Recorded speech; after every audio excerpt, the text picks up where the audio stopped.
শহীদদের পরিচয় উদ্ঘাটনে মুক্তিযুদ্ধ বিষয়ক মন্ত্রণালয়ের সিদ্ধান্ত অনুসারে অর্পণ করা হয় সিআইডির উপর এবং তা একটি সুসংগঠিত কার্যক্রমের রূপ নেয়। এই কঠিন কাজটি সম্পন্ন করতে দেশি বিদেশি বিশেষজ্ঞ এবং আন্তর্জাতিক মানদণ্ড অনুসরণ করা হয়েছে।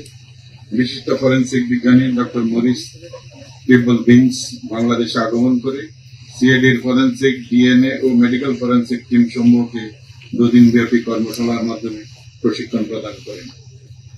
পরবর্তীতে ইউএনএসসিআর এর সহায়তায় ডাক্তার লুইস ফন্ডিব্রিগাস এর নেতৃত্বে পরিচালিত এই কার্যক্রমে মিনেসোটা প্রটোকল অনুসরণ করা হয়েছে।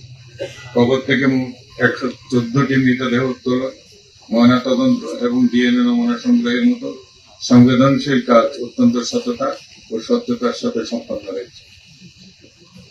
আজ আমরা ঘোষণা করছি যে দীর্ঘ প্রতীক্ষার পর 9টি পরিবারের সংগৃহীত ডিএনএ নমুনার মাধ্যমে ইতিমধ্যে 8 জন অজ্ঞাতনামা শহীদের পরিচয় সফলভাবে সম্পন্ন করা সম্ভব হয়েছে। এই শনাক্তকরণের ফলে শহীদের পরিবারগুলো অন্ততপক্ষে জানতে পারছেন যে তাদের প্রিয়জনের ভাগ্যে কি ঘটেছে বা তারা ঠিক কোন স্থানে শায়িত আছেন, যা তাদের জন্য এবং জাতির জন্য এক বিরাট মানসিক শান্তির কারণ।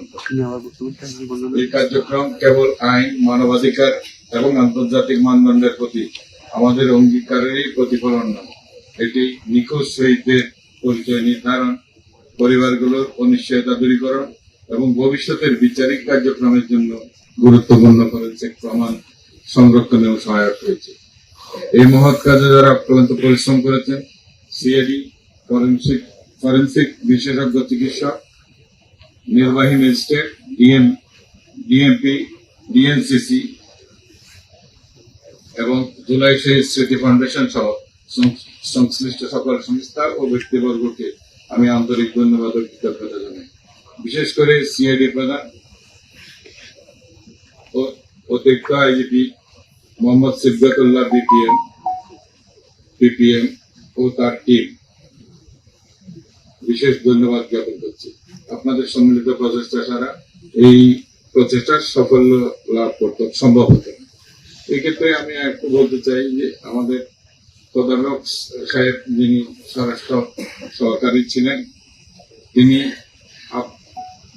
আপ্রাণ প্রচেষ্টা চালিয়েছেন এই কার্যক্রম যাতে সফল হয় এবং এটার জন্য উদ্যোগ আয়োজনের প্রাথমিক দিক থেকে উনি অনেক পরিশ্রম করেছেন। আজকে তিনি এখানে উপস্থিত নাই, কিন্তু তার এই অবদান আমি কৃতজ্ঞ চিত্তে স্মরণ করছি।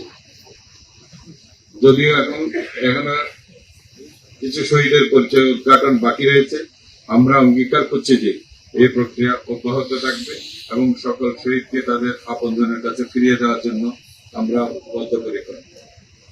এই প্রক্রিয়ার মধ্য দিয়ে সিআইডি এবং সংশ্লিষ্ট সংস্থার ব্যক্তিবর্গ এক বিরাট অভিজ্ঞতা ও সক্ষমতা অর্জন করেছে। আমি প্রত্যাশা করব যে অন্যান্য পুলিশি তদন্ত এবং অনুসন্ধান প্রক্রিয়ায় এই অভিজ্ঞতা যেন কাজে লাগানো হয়। আজকের এই দিনে আমরা সেই সকল শহীদদের আত্মার মাগফিরাত কামনা করি এবং তাদের পরিবারের প্রতি গভীর সমবেদনা জানাই। আমরা দৃঢ়ভাবে বিশ্বাস করি যে তাদের এই আত্মত্যাগ কখনো বৃথা যাবে না।